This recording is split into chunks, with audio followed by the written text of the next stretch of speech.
পাইথনে আমরা যত ধরনের ডাটা ইউজ করি তার ভিতরে ডাটাগুলোর বিভিন্ন টাইপ আছে। কিছু থাকে সংখ্যা, কিছু থাকে বর্ণ, তাই না? কিছুক্ষণ আগে যখন আমরা হ্যালো ওয়ার্ল্ড লিখলাম, এখানে এই যে হ্যালো, HE, এগুলো কিন্তু একটা ক্যারেক্টার বা অ্যালফাবেট বা বর্ণ, তাই না? আবার মাঝে মধ্যে আমরা বিভিন্ন সংখ্যা ইউজ করি। সো পাইথনে ডাটা টাইপকে আমরা মেইনলি 4 ভাগে ভাগ করতে পারি। ঠিক আছে? সো এর মধ্যে একটা হচ্ছে আমার ইন্টিজার ডাটা টাইপ, একটা ফ্লোট, একটা বুলিয়ান, একটা হচ্ছে স্ট্রিং।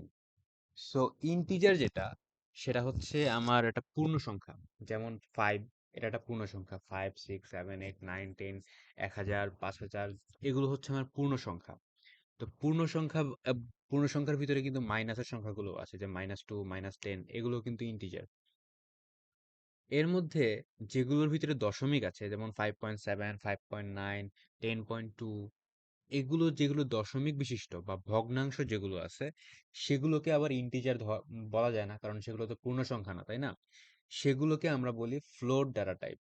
ঠিক আছে? সো পূর্ণ সংখ্যাগুলোকে আমরা বলি ইন্টিজার ডাটা টাইপ, আর দশমিক সংখ্যাগুলোকে বা ভগ্নাংশগুলোকে আমরা বলি ফ্লোট ডাটা টাইপ। আরেকটা ডাটা টাইপ আছে, সেটা হচ্ছে বুলিয়ান। বুলিয়ান ডাটা টাইপ হচ্ছে সত্য বা মিথ্যা। তো যেমন আপনাকে যদি কোশ্চেন করা হয় যে 5 সংখ্যাটা 10 থেকে ছোট না বড়, এর উত্তর হয় সত্য হবে অথবা মিথ্যা হবে, ট্রু হবে অথবা ফলস হবে, তাই না? তো এই যে ডাটা টাইপটা, যেটা আউটপুট আসতেছে ট্রু অর ফলস, এটাকে বলবো আমরা বুলিয়ান, যদি আউটপুটটা আমার সত্য অথবা মিথ্যা এই দুইটা ডাটা টাইপের উপর বেস করে আসে। আর যদি এরকম হয় যে সেগুলো অ্যাকচুয়ালি এক একটা ক্যারেক্টার বা বর্ণ বা অ্যালফাবেট, তো সেই ধরনের ডাটা টাইপকে বলা হয় স্ট্রিং। ঠিক আছে? স্ট্রিং আমাদের জন্য খুবই ইম্পর্টেন্ট একটা ডাটা টাইপ। তো এখানে যদি আমরা বলি যে একটু আগে যে আমরা লিখলাম হ্যালো ওয়ার্ল্ড বা আই এম শরীয়ত বা দিস ইজ মাই পিসি, এই প্রত্যেকটাই কিন্তু এক একটা স্ট্রিং। ঠিক আছে? তো অন্যান্য ডাটা টাইপের ক্ষেত্রে আপনি একটু খেয়াল করেন, অন্যান্য ডাটা টাইপের ক্ষেত্রে কিন্তু আমরা কোনো ধরনের কোটেশন মার্ক দেই নাই, কিন্তু স্ট্রিং ডাটা টাইপ যখন আমরা ইউজ করি তখন দুই সাইডে আমরা কোটেশন মার্ক দেই। ঠিক আছে? তো এইটা খুবই খেয়াল রাখার মতো বিষয়, যে আমরা যখনই স্ট্রিং ইউজ করব তখন আমরা একটা কোটেশন মার্ক দুই সাইডে দিয়ে নিব। আমরা যদি একটু কোডিং এর ক্ষেত্রে বিষয়টা কিভাবে অ্যাপ্লাই হয় সেটা নিয়ে যদি একটু দেখি, তাহলে আরো আরো ক্লিয়ার হবে। সো এর জন্য আমরা আমাদের জুপিটারটা ওপেন করে নিচ্ছি, অ্যান্ড আমরা যদি একটা নতুন নতুন নোটবুক ওপেন করতে চাই, তাহলে আমরা জাস্ট নিউতে যেয়ে Python 3 তে ক্লিক করলে আমাদের নতুন একটা নোটবুক তৈরি হয়ে যাবে। সো এখানে আমাদের একটা নতুন নোটবুক তৈরি হয়ে গেছে। নোটবুকটা চাইলে আমরা একটা নাম দিতে পারি। এখানে যদি আমি ক্লিক করি তাহলে আমার কাছে রিনেম করার একটা অপশন আসবে। এখানে আমি এটার নাম দিলাম ডাটা টাইপস। ঠিক আছে? ওকে, বাংলা চলে আসছে ডাটা টাইপস। তারপর রিনেমে ক্লিক করলে আমার এই ফাইলটা কিন্তু রিনেম হয়ে গেছে। এখন আমি যদি সাপোজ প্রিন্ট করতে চাই কোনো একটা ইন্টিজার, তাহলে আমি জাস্ট লিখবো প্রিন্ট, এরপর ফার্স্ট ব্রেকেট দিব। এটা হচ্ছে আমাদের প্রিন্ট করার জন্য কোড, তাই না? আমি লাস্ট ক্লাসে বলছিলাম। সো আমি একটা সংখ্যা প্রিন্ট করতে চাই, সাপোজ 7 প্রিন্ট করতে চাই, তো 7 আমার একটা ইন্টিজার, আমি জাস্ট লিখে দিব 7। এরপর কোডটাকে রান করি। রান করলে এই যে এখানে 7 কিন্তু চলে আসছে, তাই না? 7টা প্রিন্ট হয়ে গেছে। সো 7 একটা ইন্টিজার, এই কারণে সে ইন্টিজার প্রিন্ট করছে। আমি যদি আরেকটা ইন্টিজার প্রিন্ট করতে চাই, প্রিন্ট 10, এরপর যদি রান করি তাহলে দেখেন 10 কিন্তু প্রিন্ট হয়ে গেছে। আমি যদি এবার প্রিন্ট করতে চাই একটা ফ্লোট বা দশমিক সংখ্যা, তাহলে আমি লিখব 10.2। 10.2 সংখ্যাটা আমি প্রিন্ট করতে চাই। এখন যদি আমি রান করি তাহলে দেখেন 10.2 চলে আসছে। সো ফার আমরা কিন্তু কোনো কোটেশন মার্ক ইউজ করিনি, কারণ এগুলোর কোনোটাই কিন্তু কোটেশন আমরা স্ট্রিং হিসেবে কাউন্ট করতেছি না, প্রত্যেকটাই এক একটা নাম্বার হিসেবে আমরা কল্পনা করতেছি, তাই না? প্রত্যেকটাকে আমরা নাম্বার হিসেবে কল্পনা করতেছি। এই কারণে আমরা দুই সাইডে কোনো কোটেশন মার্ক দেই নাই।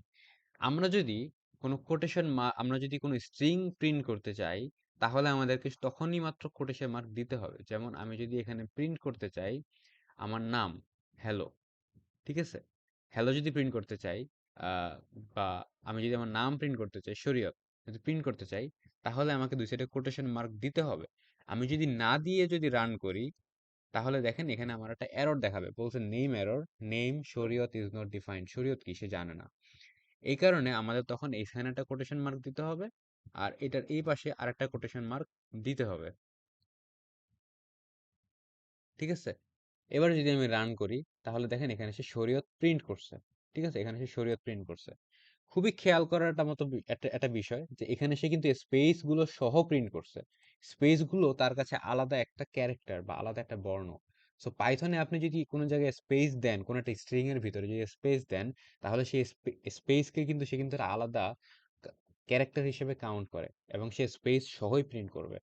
ঠিক আছে? তো আমি যদি এখানে আমার নাম লিখি পুরোটা শরীয়তুল্লাহ, তাহলেও আমি এবার যদি রান করি তাহলে দেখেন সে মাঝখানের স্পেসটা কিন্তু কাউন্ট করেই সে পুরো জিনিসটা প্রিন্ট করছে। ঠিক আছে? তো ইন্টিজার আমরা প্রিন্ট করলাম, ফ্লোট কিভাবে প্রিন্ট করে সেটা দেখলাম, স্ট্রিং কিভাবে প্রিন্ট করে সেটা দেখলাম। এবার যদি আমরা প্রিন্ট করতে চাই একটা বুলিয়ান, তো আমি জাস্ট এখানে লিখব প্রিন্ট ট্রু।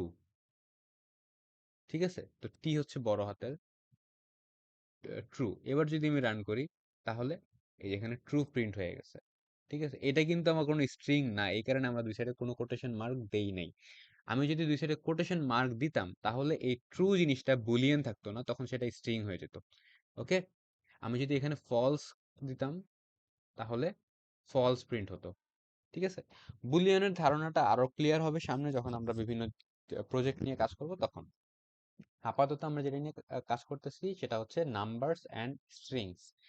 সো আমি যদি কি করি, আমি যদি হচ্ছে পুরো জিনিসটাকে দেখাইতে যাই একটা সেলের ভিতরে যে দিস ইজ আ কোড, এটা কি আমার একটা কমেন্ট, সিঙ্গেল লাইন কমেন্ট, এটা কিন্তু কোডের ভিতরে এক্সিকিউট হয় না, তাই না? বলছিলাম।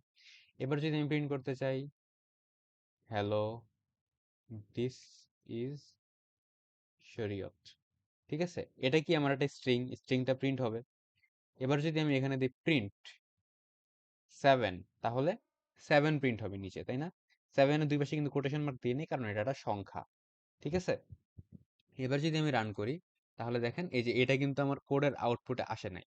আউটপুটে আসছে কি হ্যালো দিস ইজ শরীয়ত অ্যান্ড এই 7 সংখ্যাটা প্রিন্ট হয়েছে। সো এইভাবে হচ্ছে আমরা ডেটা টাইপ এর সাথে ডিল করি। শুধুমাত্র স্ট্রিং এর দুই পাশে কোটেশন দিই, বাকিগুলোতে কোটেশন দেই না।